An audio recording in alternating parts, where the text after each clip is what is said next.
విదర్భరాజ్యంలో భీష్మక మహారాజు కుమార్తె రుక్మిణి అపారమైన సౌందర్యం, భక్తితో ప్రసిద్ధి పొందింది.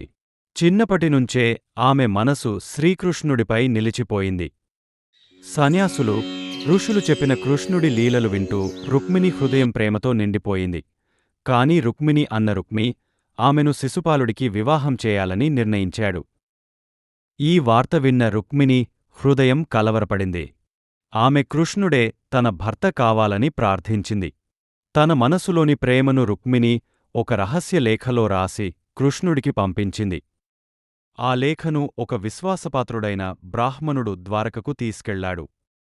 రుక్మిణి ప్రేమ, భక్తి చూసిన కృష్ణుడు వెంటనే విదర్భకు బయలుదేరాడు. విదర్భలో శిశుపాలుడి వివాహ ఏర్పాట్లు ఘనంగా ప్రారంభమయ్యాయి. వివాహానికి ముందు రుక్మిణి అమ్మవారి ఆలయానికి ప్రార్థనకు వెళ్ళింది. అప్పుడే శ్రీకృష్ణుడు తన రథంతో అక్కడికి చేరుకున్నాడు. అందరి కళ్ల ముందే కృష్ణుడు రుక్మిణిని రథంపై ఎక్కించుకొని తీసుకెళ్లాడు. కోపంతో రుక్మి తన సైన్యంతో కృష్ణుడిని వెంటాడాడు. శ్రీకృష్ణుడు రుక్మి సైన్యాన్ని సులభంగా ఓడించాడు. చివరగా ద్వారకలో రుక్మిణి, కృష్ణుల వివాహం ఘనంగా జరిగింది. ఇలా భక్తి, ప్రేమ కలిసిన రుక్మిణి కళ్యాణం యుగయుగాలకు ఆదర్శ ప్రేమకథగా నిలిచిపోయింది.